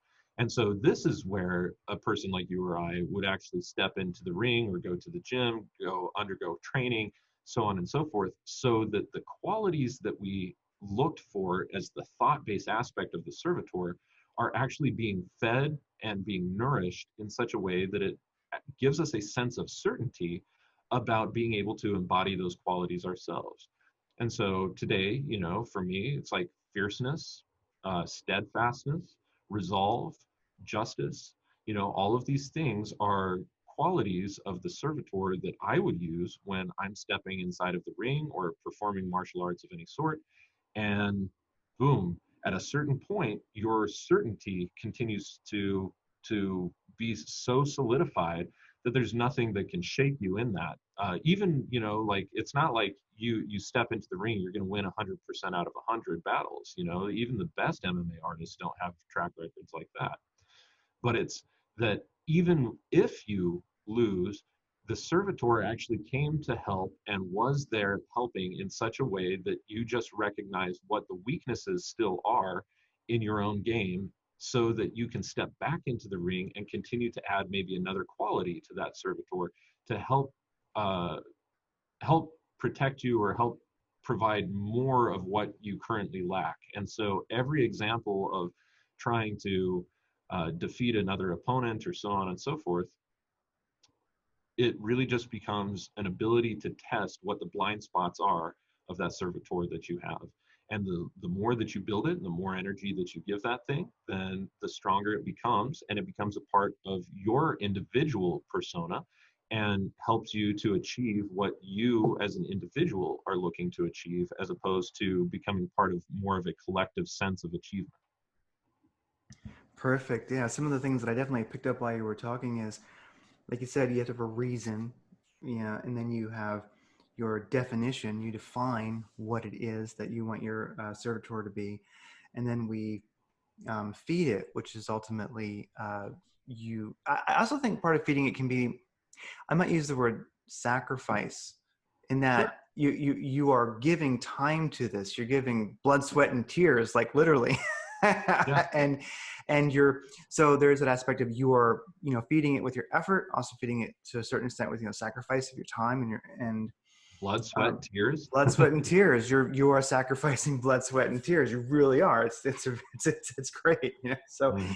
you're feeding it, and that kind of creates so with that practice, you are practicing, you're using it, you're practicing. So you're in the ring or you're working on the punching bag, you're practicing. Yes. And that also through that practice helps you refine it, and it helps you gain, more certainty and clarity on what it is. So really it is, I guess you could say your servitor is is a personal egregore, but it's way more life enhancing. It creates clarity. It's weird. It's like your personal servitor really is the opposite of the collective egregore. Yeah, it's an embodiment of the perfected aspects of the psyche as you could be. So, we've talked about Lord of the Rings a lot, and even just with my headwear today, it seems like it's very apropos. So, this is basically when Gandalf the Grey dies by fighting the Balrog, and in Two Towers, he shows up in Fangorn Forest as Aragorn and Gimli and Legolas are looking for him. They see the white wizard and they try and attack, and he says no, and then they say, oh my god, you're the white wizard. And they say, Saruman? He says, yes, I am Saruman, or rather Saruman as he should have been. Oh, I That, never caught that line. Wow. yeah, just go watch that scene and you'll see that he identifies himself as Saruman, and then they go, Gandalf? He says, ah yes, Gandalf, that is what they used to call me, but now I am not Gandalf the Grey, I am Gandalf the White. So with that being said, a servitor, when it's fed properly and exercised and nourished properly, becomes a perfected aspect of the psyche of the individual as they truly hoped that they could possibly be. And eventually, by being able to embody that servitor and call upon it and really become the embodiment of it, the servitor itself ultimately becomes unnecessary because the person themselves embodies that servitor. And so you don't need to call upon it as an external entity anymore. Like you don't need to use it or develop a reliance on it like an egregore. It becomes an aspect of you that as you try it on enough, it becomes part of you, and you begin to truly embody those aspects so that, down the line, you're not buying into the sense of certainty that the servitor is working per se. You know that it works because it is you. Like there's no differentiation. And that's where, in my opinion and in my experience, a servitor becomes infinitely more applicable and useful towards the states of personal transformation than an egregore ever could. And so whereas, Mark Stavish is like, oh yeah, like egregores can definitely be very useful. It's like, yeah, they can, but in the end, what did they actually provide you? The second that you step away from the egregore, you don't contain that thing within inside yourself. Because you're feeding it with your own blood, sweat, and tears as servitor, you are essentially feeding yourself. You yourself are the one doing the training. You yourself are the one who are doing these things, and you're just using the thought form of the servitor, that astral entity, to be able to embolden you, to be able to encourage you, and to be able to give you a sense of confidence until you yourself actually are that state of confidence, not something that you need to buy into or sacrifice anything to. And I'm glad you mentioned that Gandalf the Grey becoming Gandalf the White. And that's a powerful scene. I mean, of course, Lord of the Rings is definitely, to me, profoundly inspired. And I would say maybe a renaissance of alchemy, a renaissance of the deeper experience of life. Yeah. You can see signs of things. And I would say that, the books are great and they enliven the mind and the soul, that they're wonderful. But when those movies came out, I really felt like they were inspired. I mean, if one has read the books, you realize that there's some incongruities and things aren't exactly perfect, but I mean, what can you do? I mean, these are really deep books. They did a pretty good job. And a person could have never read the books. If you read the books, you're going to get more out of the movies. That's fine, I think. But, even if you never read the books, you watch those.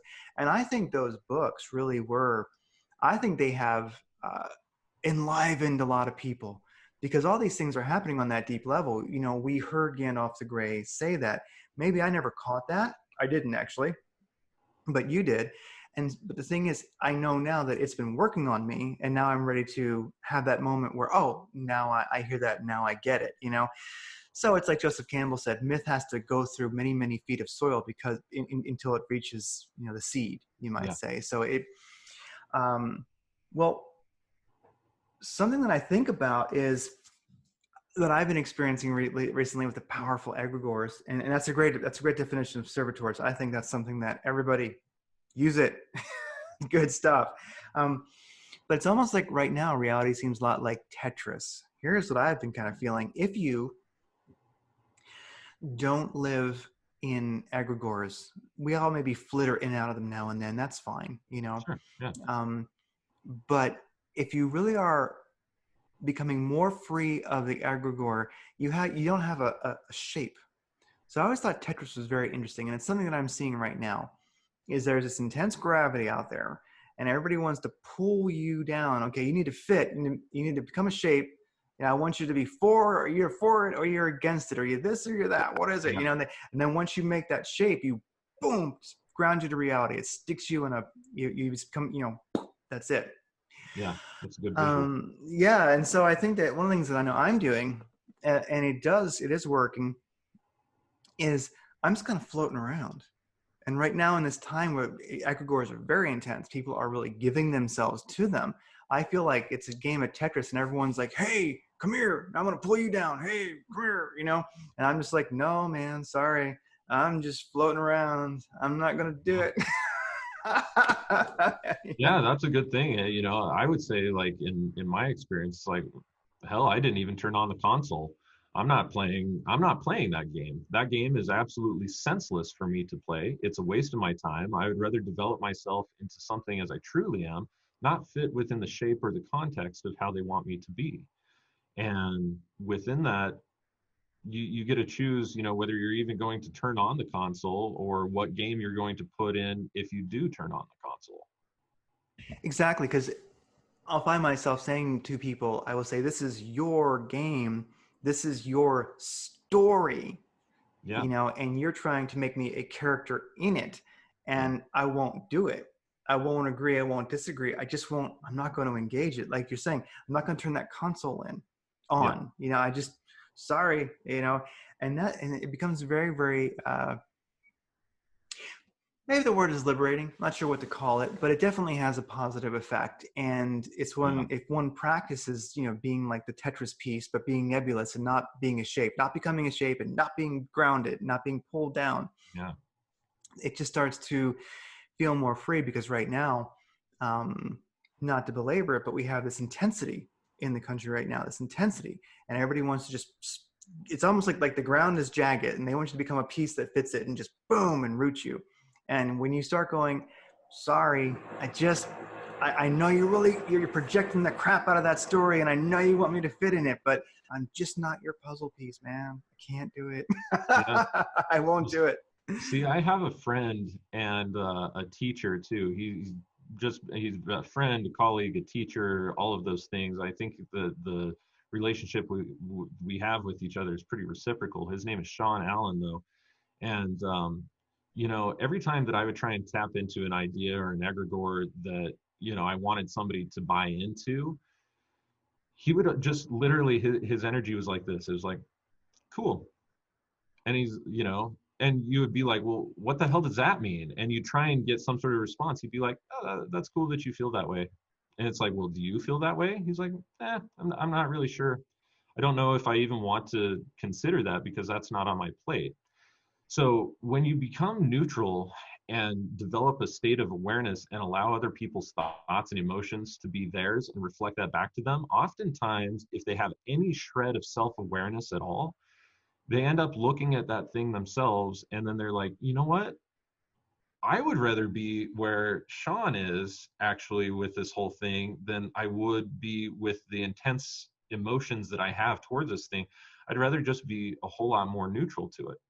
And that in itself is actually like a wildfire of self-awareness that is able to spread Again, it only happens if people have a shred of self-awareness. Otherwise, they're going to be like, well, you really suck, and then just not talk to you, which, in my opinion, if those people are treating me like that, then I'm actually better off for not having them in my life anyway. So that's a really important thing, is like, try to just remember, cool, and just go about things like that. People spread an idea to you, whether you like it or don't like it, just try and observe it through that neutral state. It's like, all right, that's one way of looking at it. And that gives you such a sense of freedom from emotional reaction. And you have to realize that 90, maybe 99% of people even are really just acting out of a space of emotional reaction based on inclusion. And it's all comes down to that psychological insecurity that they have, that if they don't buy into something, then who are they? What are they?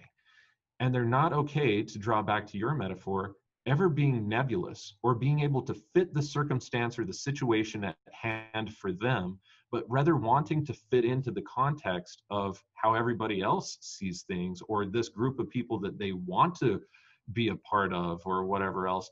And all of that needs to be looked at individually. You need to look at things and say, why do I even want to be a part of this? Why do I want any of these things? And if you're not asking yourselves on the daily those types of questions, then you have a very important sense of questioning that is not being exercised. And that doesn't mean that you're a lesser person per se, but it does mean that you're not getting out of your life what you could possibly be getting out of it. It is so much better to live within the light and the certainty of your own truth and your own experience than it is to try and buy into any other idea or fit into any group. Because in the moments of death, and I've had multiple near-death experiences, in the moments of death, all of those things flash before your eyes, and they're fleeting and temporary anyway. And the only things that you're going to carry with you are the things that are not based in astral fluff or egregors and stuff like that. It's the stuff that you actually did as a human being that actually completely transformed your persona. And you'll carry that forward. And that goes into the state of awareness after death. Nothing else does. And it's all fleeting and it's all temporary. So if you can remember to live as if every moment is a near-death experience, then you have a much greater sense of persona, of who you truly are. And this is a big part of Dzogchen Buddhism as well, which is, you know, part of the practice that the Dalai Lama and Dorje Lama and other different Rinpoches and things like that, this is what they practice in Dzogchen, is being able to identify what the soul itself wants, what the soul itself needs, and being able to cultivate it themselves so that they can carry it into the next incarnation. Everything else is complete fluff and it's unimportant. And so trying to derive your sense of certainty from the way other people view you, that's fleeting and false. It's purely egotistical, and that stays dead with your physical body. The things that you develop as inner character, that retains as part of your psyche, as part of your soul, your volatile soul, and that carries with you from incarnation to incarnation until hopefully a moksha or a nirvana is attained. Yes. Well, wow. What do I say to that? Amazing. No, that is good. That is perfection. Well, something that you said on a podcast, and I don't remember which one it was. I'll link to it in the show notes. No worries. I probably won't either. Yeah. If it was in the podcast and you said this, I'm sure of that part. Cultivating spiritual strength. Yeah. That's an odd statement almost, because how do you define it?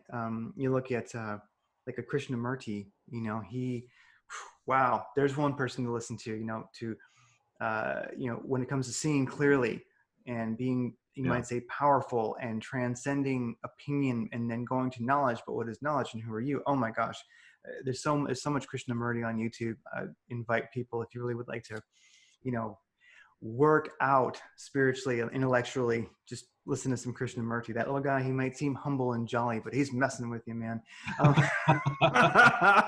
He is.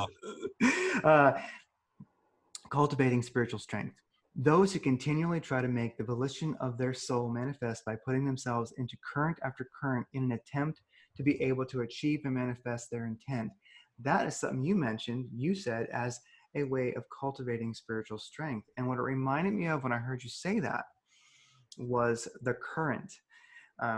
If you've ever watched Men Who Stare at Goats, one of my favorite movies, Yeah. Most guys who like MMA, like, Men Who Stare at Goats, it's Yeah. kind of a lumberjacky sort of thing. So Lynn Cassidy, one of the, main characters, said to, I forget the guy's name, but he said this. They were they were prisoners. They thought they were about to die. Thought they were about to be tortured. And he says, your life is like a river. If you're aiming for a goal that isn't your destiny, you will always be swimming against the current. Young Gandhi wants to be a stock car racer. Not going to happen. Lil Anne Frank wants to be a high school teacher. Tough, Annie. That's not your destiny. But you will go on to move the hearts and minds of millions. Find out what your destiny is, and the river will carry you. That current. And so you've spoken about that, to continually try to make the volition of their soul manifest by putting themselves into current after current in an attempt to be able to achieve and manifest their intent. So it seems like I'm aware of this current and the idea of spiritual strength, or that idea of personal sovereignty, where you don't need the Egregor, where you can have the Servitor instead, where eventually you can go from Gandalf the Grey to Gandalf the White, So I wonder if you can comment on that. This current, what is it, and how do you connect to it, and how do you keep after it? So within the context of building spirit, I really need to de-emphasize the current, which sucks because you gave it such a beautiful elucidation. But the current itself isn't necessarily so important. What's important is that you put yourself into the current of your own soul. So your soul has talents and your soul has needs and wants. The more that you perform actions that help you to embody a sense of self-identification, a sense of self-realization of who the soul is, that's how you build spirit. So spirit is really built by disciplines that put you into the current of what your soul and what its volition and what its purpose actually is. And so oftentimes that's lesson after lesson after lesson after lesson, and that's what the current is. And so in this way, you are constantly, building discipline, building behaviors, building rituals that are helping you to constantly achieve more of who your potential is. What are your talents? What are your interests? What is your potential? Constantly being able to develop those disciplines that help you to achieve that potential and to embody perfectly those disciplines, that's what builds spiritual strength. And that's also what builds spiritual character. So when somebody says, oh, this person's really spiritual, well, you take a look at what they're actually looking at, and they're saying, this person embodies what it is that they're talking about to such a beautiful degree that if I were to take a look at what they're doing on a day-to-day basis, that's how they came to that conclusion. So like, for instance, if you want to have a deep relationship with God, you might develop the discipline of prayer, for instance. And your prayer space is exceptionally and exceedingly deep, not because you did it once or twice, or because you called on God when you were in trouble and said, hey, big guy, if you do this, I'll do this. It's not like that. It's developing a state of direct communion to the source of all things and being able to constantly go back to that source and go back and go back and go back in such a way that it becomes part of who you are and what your identity is, this dialoguing with source. That is really what it looks like. Yeah, spiritual strength, cultivating spiritual strength. So the idea of the current, that's one thing, but it seems more like soul volition as the way you're stating it, that your soul does have talents. I've always felt that the soul has that exact word of volition. It seems like we're born into the earth plane. Here you got this body, but you have your soul. But that soul didn't just start at that moment, at that birth. No. and it has a volition in the past, in the now, and in the future. And really, I almost might, rather than say current, just say volition. Yeah. And when you cultivate that connection to the volition, you begin to find it could be prayer, it could be MMA. It's probably going to be a few Yes. things. Yeah. But there's definitely going to be some, there's definitely going to be some aspects of mastery in your life that you continue. And that's how you know yourself. And that's how you, maybe that is your greatest, I would say, offering to the world. You know, Yes. I don't think we're born having to save the world. I think that's kind of a trip we lay on ourselves. But if you Absolutely. are connected to your soul's volition, you're going to do good for the world, and you don't really have to worry about that larger picture so much. Ever. The second that you're trying to contribute to the larger picture, you are de-emphasizing what your particular path already is. Your path, just by being, contributes to the larger perspective. That's inherent in the causal plane. Otherwise, you wouldn't be here. You are already contributing. But what you contribute and how much you contribute is a personal thing. And are you living into your potential? Are you doing what you're actually here to do? And it's not like you ever need to try and find, like, what is my purpose? No, your purpose is self-defined by and driven by, like I said, the volition of the soul. What are your talents? What are your inherent interests? What are you good at? Those are the things that you are meant to be moving down and moving towards. And to have this collective illusion that you need to make a big difference in the world is absolute rubbish. Most people, like, historically speaking and authentically speaking, most people's lives are very insignificant in terms of the way that world circumstances or situations are going to play out, because that's actually beyond us anyway. Those are the life cycle things that happen in the higher astral of themes of archetypal wisdom that need to play out to the entire planet. And every person who incarnates, every animal, every plant, every mineral, everything, microbes, so on and so forth, they are already contributing to that grander mission and can't be separate from it anyway. So to try and think like, how will I make a difference in the world, is a totally insane way of thinking. And it will get somebody absolutely further away from achieving their inner state of fulfillment than anything else that you can imagine. It's not about making a difference in the world. It's about making the difference in your own life that makes you feel fulfilled. And unless you as an individual are being fulfilled in what you're doing and how you're doing it, which is to say, performing the disciplines that fulfill the volition of the soul, and using your body as an adequate vehicle for all of that. Because if the body, the spirit, and the soul are not on the same page, then you're not actually going to feel fulfilled. You'll have insecurities at one point or the other. The absence of insecurity shows that the body, spirit, and soul are actually all on the same page and moving in tandem with one another in such a way that at any given moment you feel completely fulfilled in your life. And it's that state of fulfillment that people are always hankering after anyway, and trying to take shortcuts. Typically you take shortcuts by buying into the Egregor that gives you a false sense of psychological satisfaction with what you're doing and how you're doing it. Or, you know, you're constantly dieting and exercising so that your body, you know, you feel okay that your body is somehow taken care of. It doesn't matter what body form that you have, whether you're Vata, Pitta, Kapha, or any of these things, overweight, underweight, perfect weight. None of those things actually matter, except for in the context of, are you doing what makes you feel fulfilled? And the second that you begin stepping inside of that current, you realize that most people can't sell you things based on your insecurities. They can't get you to believe in something that is not personally relevant to yourself anyway. They can't persuade you in a way that causes you to do something outside of yourself.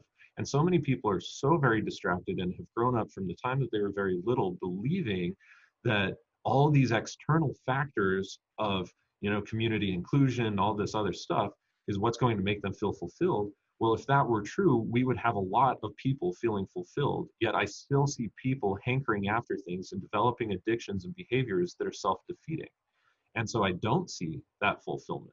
The only time that I do see it is in people that are actually doing what their volition of the soul dictates based on their daily disciplines and rituals, using the body as a vehicle to simply perform those things. And that brings, it's so simplistic, but that itself is what brings a state of happiness, joy, and relevance also to your own sense of existence. And also, when you begin to see that, you also have a context for how you and your individual part with being fulfilled and fulfilling your mission, your goals, your desires, your volition, how that actually ends up fitting into the grander scope of things of the world. Instead of trying to do something to make a difference in the world, you do something that makes a difference to yourself, and that by its very nature ends up impacting the world in a better way.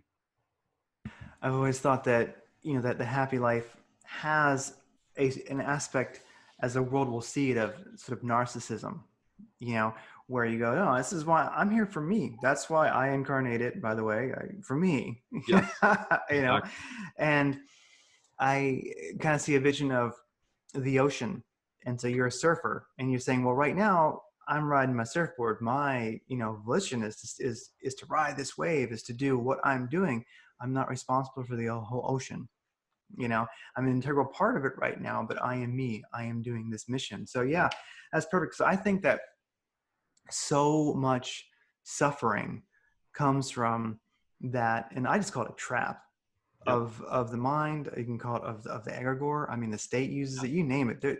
It gets laid on you big time the moment you're born.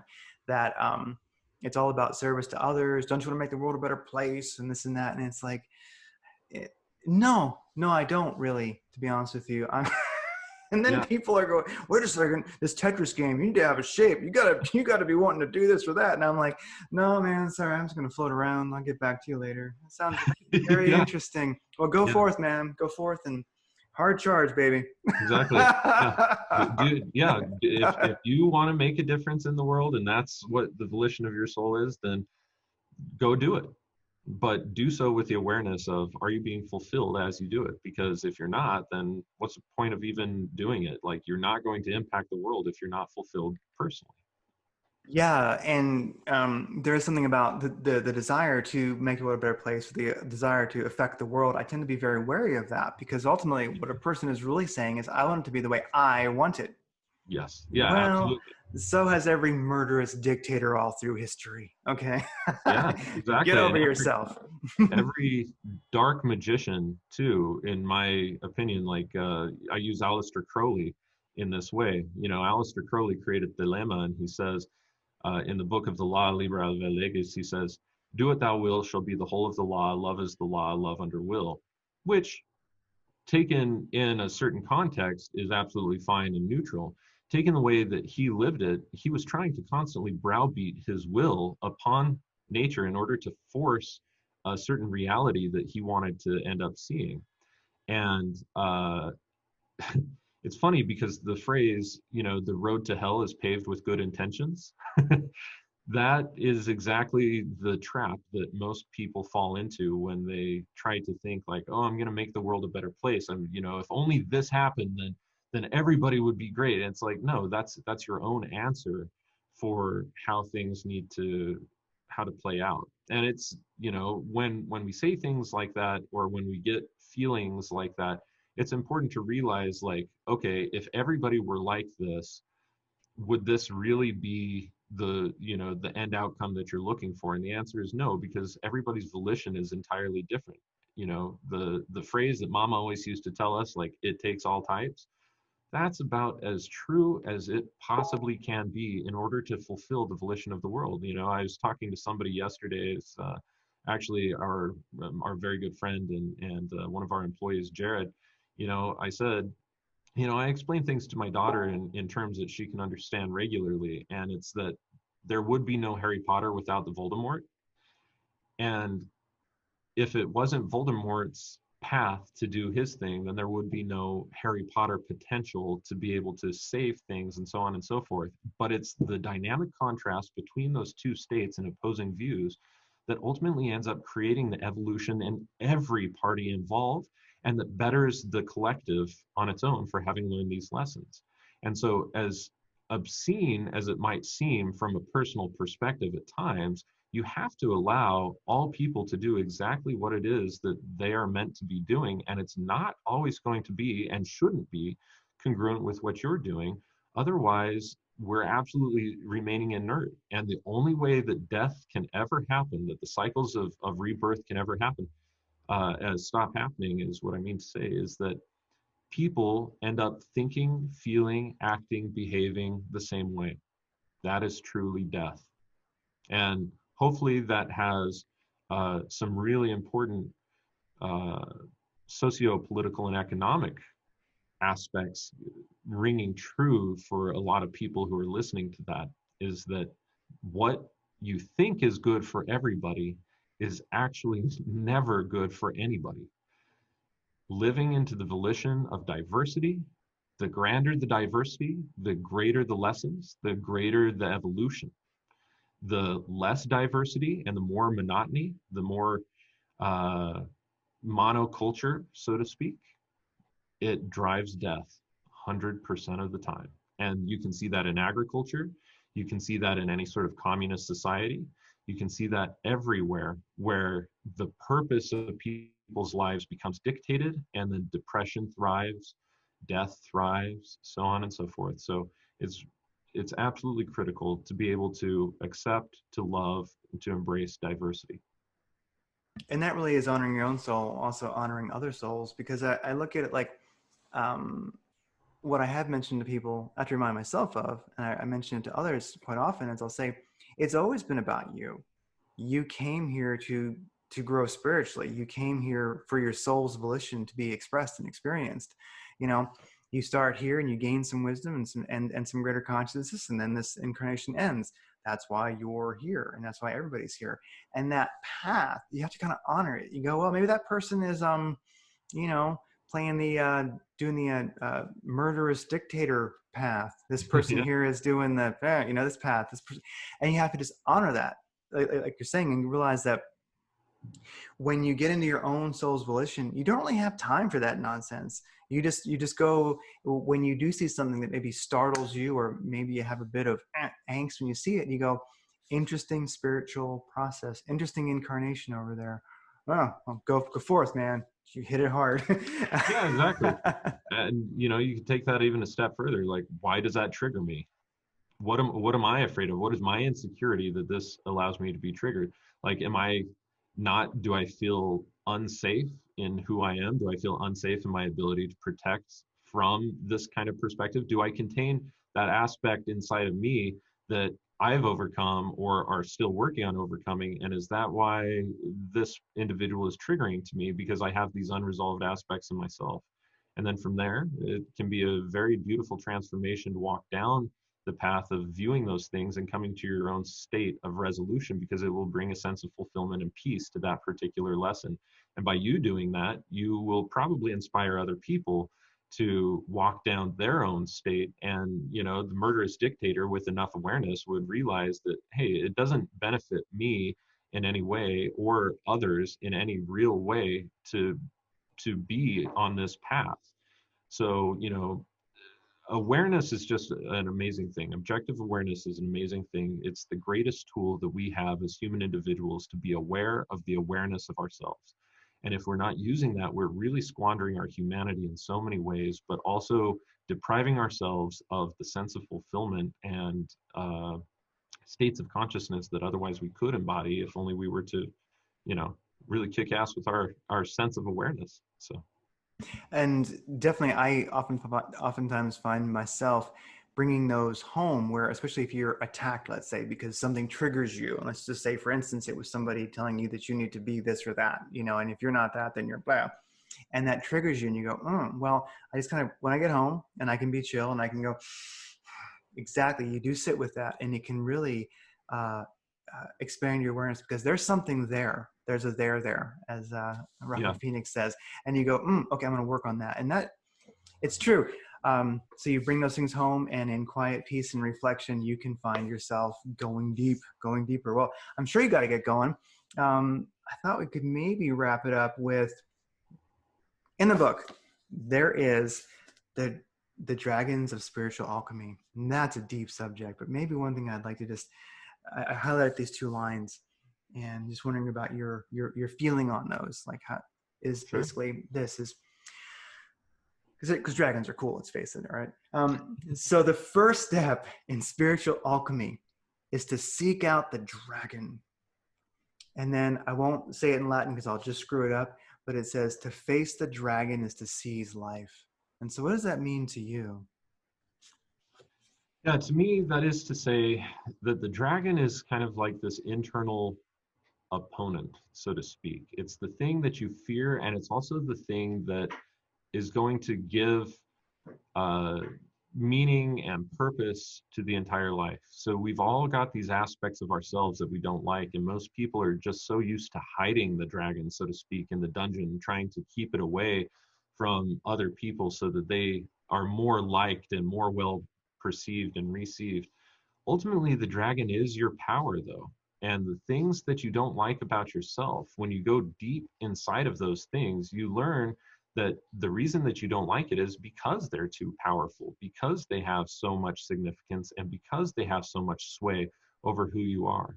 And the goal is not to be a dragon in such a way that you're a tyrant or that you're burning down villages, or hoarding your gold, or any of these other negative aspects that you see sometimes with mythological works around dragons, but rather it has a whole lot more with the ability to be able to see and acknowledge the darker aspects of yourself, because that is the stuff that gives purpose to the transformation that every individual needs to go through. So you see these darker aspects of yourself, that's the stuff that needs to be transformed. That's the stuff that needs to be worked on. And as you work on it and work through it, then you begin to see that those are the strengths that you cultivate in such a way that mythologically you could slay the dragon or you could tame the dragon.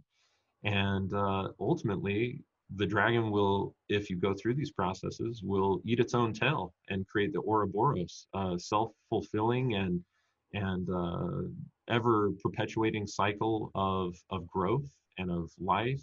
And they're all going to be based on those negative aspects of yourself, because no matter how much you know, love, experience, etc. today, tomorrow a deeper embrace can always be had around those subjects. And so you're constantly revisiting these things, constantly evolving, constantly moving deeper and deeper and deeper to new octaves of understanding and new octaves of overcoming and defeating the these nastier, darker, more undesirable aspects of the self. It reminds me of what Joseph Campbell said, as we enter the labyrinth and we reach the center and we thought we would slay a monster, we slay ourselves. Yes, Yes. that's exactly right. Yeah. He's a wise guy, and so is and so is Phoenix Aurelius. Well, I've had you for 2 hours. It's been amazing. And I guess as we sign off, it's been great talking to you. Of course, I will link to all of your stuff, in the show notes. But I always ask, for people who are listening, where can they get a hold of you? And what products are you excited about right now that are on the site, basically? Sure, cool. Well, yeah, thank you for that opportunity. So anybody who's interested in getting a hold of me can visit my website at phoenixaurelius.org. And the site's pretty exhaustive. Basically, I run a research facility, the Phoenix Aurelius Research Academy, so that we are able to take spagyric medicine and tenets of alchemy and be able to more adequately weave it into practical areas of our sociology in terms of agriculture and medicine and so on and so forth.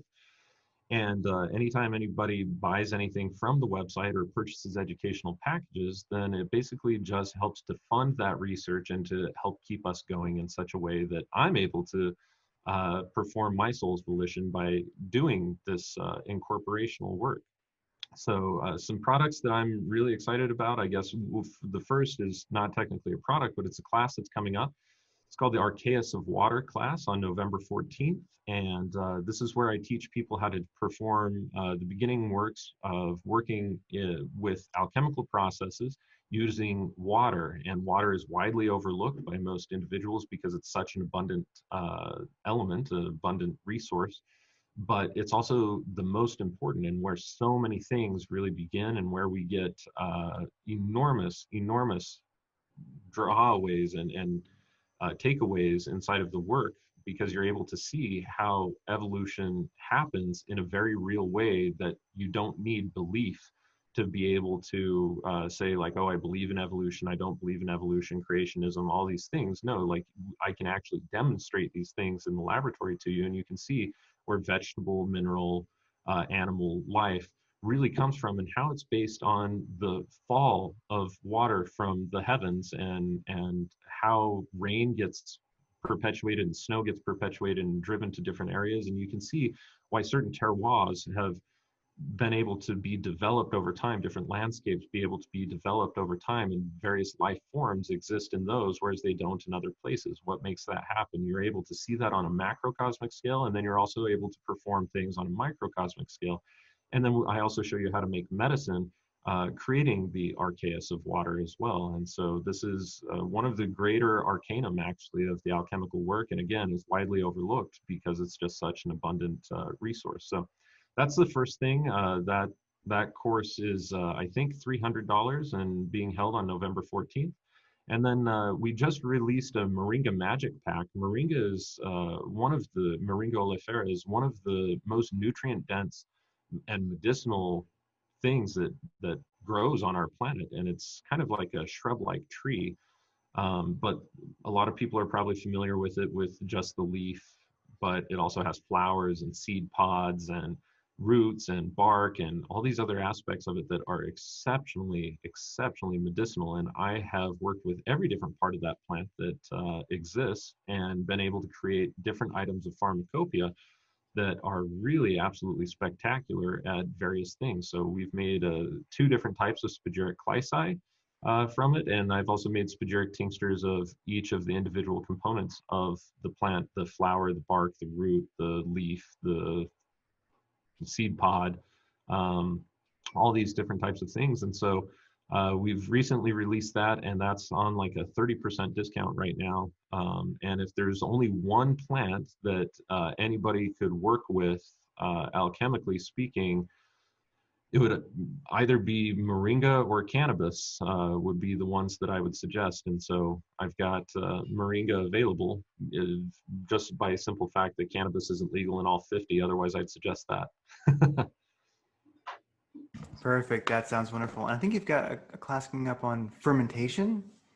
Actually, that just happened. That just happened. Like weekend before last. We just barely finished that one up, and that was a really great class. We showed people how to do all sorts of things. I taught people how to make my famed Pictish Scottish heather ale, and a number of different types of things like that. You know, making mead and how to make ferments for alchemical and home use and stuff like that. But yeah, the last class of the season is going to be this archaeus of water. And we've even been debating as to whether we're even going to try to teach classes in 2021. It depends so heavily on whether flights are going to demand vaccination schedules and all these other things. So we don't have any classes scheduled for 2021. So, you know, if you're interested in coming and studying here at the laboratory with me, this will probably be the last opportunity for a while. And aside from that, 2021, we're just planning on beefing up our video courses, which I also have. I have a whole Teachable academy called the Phoenix Aurelius Research Academy. You can look it up on Teachable. We have a free course on there, and we also currently have released Spagyria 1010, and we're working on Spagyria 1020, a course on the Emerald Tablet and psychological transformation, and a number of other different types of courses we'll be releasing here before long too. So. Oh, wow. That's definitely great stuff to look forward to. Well, Phoenix Aurelius, thank you for being on the show, and hopefully we talk again. I've got even more questions over here, so hopefully maybe one day we can get to all those too. You take care. Thank you so much for being on the show. This is my pleasure. Thank you so much for having me. Okay, bye-bye. Bye. You are listening to Radiant Creators, a collaborative project composed of people whose passion, purpose, and dedication requires forging their own unique path of empowerment and livelihood. A radiant creator isn't making a living, they are living.